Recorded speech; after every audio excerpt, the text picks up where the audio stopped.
나쁜 남자, 도대체 왜 끌리는 걸까요? 많은 사람들이 헷갈려하고 여자들이 끌려왔지만 왜 끌리는지 모르는 나쁜 남자를 여러분들에게 고양이에 비유해서 완벽하게 설명해 보겠습니다.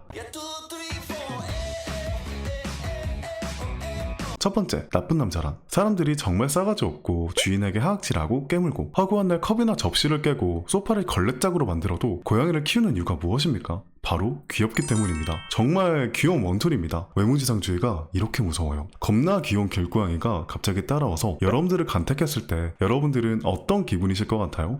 안 되는데 나 털 알러지에 당장 캣타워 사줄 돈도 없는데 라고 생각하면서도 입꼬리는 귀에 걸려있고 정신 차려보니 집에 데려와 추루를 갖다 바치고 있는 집사가 된 자신을 발견할 수 있을 겁니다. 다르게 말하자면 차은우, 송강, 박보검 같은 사람들이 갑자기 다가와서 여러분들에게 사귀자고 합니다. 근데 본인은 빚이 1억 정도 있는데 경제활동은 죽어도 하기 싫으니 너네 집에 얹혀 살고 밥만 축 내겠다고 합니다. 마음속으로는 무슨 이런 말도 안 되는 조건을 무슨 배짱으로 나한테 하는 거지? 생각하면서도 얼굴을 보는 순간 입꼬리는 승천하고 그까짓 거 내가 먹여 살리면 되지 하면서 그 고백을 받아들이는 자신을 발견할 수 있을 겁니다. 이게 나쁜 남자를 이해하는 기본 베이스입니다. 고양이 간택이라는 상황은 고양이를 좋아한다면 누구나 꿈꾸지만 확률적으로 잘 일어나지 않은 상황이고 차은우, 송강, 박보검 같은 상위 클래스의 사람들이 나에게 사귀자고 할 확률은 정말 희박합니다. 자기들이 잘난 거 알기 때문에 자신있게 빚도 있고 일도 안 할 거라고 자신있게 말할 수 있는 거고, 여자들은 그런 리스크를 감안하더라도 앞으로 평생 한번 만날까 말까 하는 사람들이기 때문에 그 기회를 놓치고 싶지 않아 합니다. 놓치면 아쉬운 건 상대가 아니라 나뿐이니까요. 상대방은 내 대체 인력을 얼마든지 찾을 수 있습니다. 만나고 나서도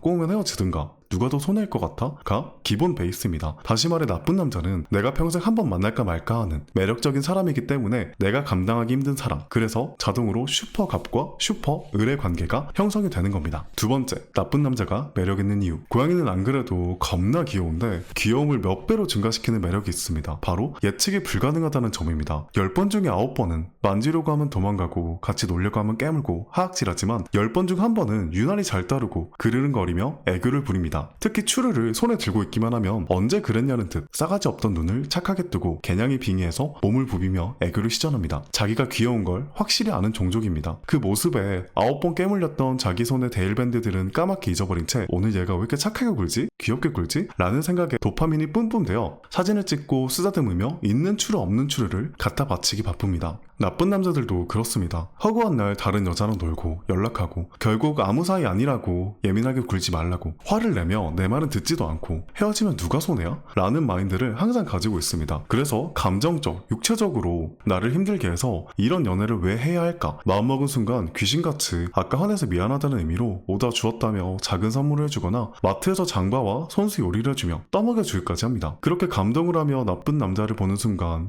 이런 얼굴들이 보이고 헤어지겠다는 결심은 까맣게 잊어버리고 자신은 행복한 연애를 하고 있다고 착각하게 됩니다. 자기가 잘난 걸 알기도 할 뿐더러 완급 조절을 정말 잘합니다. 평소에는 나쁘게 느껴질 정도로 나를 대하지만 정말 적재적소의 타이밍에 잘해주고 그 방법을 너무나도 잘 압니다. 이게 나쁜 남자입니다. 세 번째, 잘생긴 남자는 나쁜 남자일까? 예로부터 얼굴값 한다 라는 말이 있듯이 나쁜 남자 중에 잘생긴 사람들이 대부분을 차지하긴 하지만 잘생겼는데도 정말 자기 여자한테 잘하고 해바라기 같은 남자들도 많습니다. 그리고 알아듣게 설명하기 위해 얼굴로만 설명했을 뿐이지 평생에 한 번 만날까 말까 한 능력을 가진 남자를 말하는 게 제일 맞는 표현입니다. 그 능력에는 당연히 외모, 몸매, 재력, 속궁합 등 정말 다양합니다. 본인이 어떤 장점을 가지고 있는지 잘 아는 사람이 그걸 이용해 상대방을 휘어잡을 수 있게 된다면 그게 나쁜 남자가 되는 겁니다. 네 번째, 나쁜 남자만 만나는 사람들. 주변에 꼭 나쁜 남자 혹은 쓰레기들만 만나는 유형이 있는데, 첫 번째, 자극적인 도파민형 연애를 추구하는 유형. 싸우고 주도권 경쟁하고 자극적인 연애와 설레이는 감정 자체를 좋아하기 때문에 다정하고 착한 남자와의 잔잔하고 안정적인 연애를 극도로 지루해하거나 재미없어 합니다. 그래서 나쁜 남자에게 아무리 대고 상처입어도 알코올 중독자가 술을 계속 끊으려 해도 다시 찾게 되듯이 계속 나쁜 남자만 찾게 되는 유형입니다. 이 유형은 높은 확률로 두 가지 특성을 가지고 있는데, 하나는 썸을 좋아할 확률이 크고 둘은 금사빠, 얼빠일 확률이 큽니다. 두 번째, 눈만 높은 유형. 이런 말하면 좀 그렇지만 사람들은 외모든 능력이든 재력이든 어느 정도 자기 급에 맞는 사람을 만나거나 그게 싫다면 본인의 매력을 더 가꾸어서 자신의 급을 올리는 게 보편적인데, 이 유형들은 그렇지 않습니다. 본인의 급보다 훨씬 상위 클래스의 사람들을 어찌저찌 만난 다음 상대방이 나를 만나주는 것만으로도 감지덕지하다 라고 생각하며 연애 관계에서 을의 관계를 자처하게 됩니다. 그러다 보니 상대방이 상대방이 어떤 짓을 해도 참거나 넘어가며 이 관계가 끝나지 않기만을 바라는 유형입니다. 헤어지면 자기만 손해거든요. 세 번째, 쓰레기 메이커. 한마디로 쓰레기 짓을 해도 될 것 같은 사람. 다시 말하면 만만한 사람들입니다. 이 유형은 정말 남자가 매력도, 멋도, 짓불도 없어도 단지 사랑한다는 이유만으로 버릇없는 금쪽이 마냥 오냐오냐 해주고 다 받아주는 유형이라 원래 남자가 나쁜 남자 재질이 아님에도 불구하고 이 사람을 만나면서 변하게 되는 유형입니다. 한마디로 버릇을 잘못 들여놔서 그런 겁니다. 예시를 들자면 오징어 지킴이들이 있죠. 결국 나쁜 남자를 한마디로 정리하자면 쉽지 않은 남자를 이야기합니다. 온전히 여자들 입장에서 말할 때 나쁘게 느껴진다는 거지 사실 자기한테 별 관심 없는 매력 있는 사람이라고 정리하면 될 것 같습니다. 지금 구독자가 580명인데 구독과 좋아요 한 번씩 부탁드립니다. 감사합니다.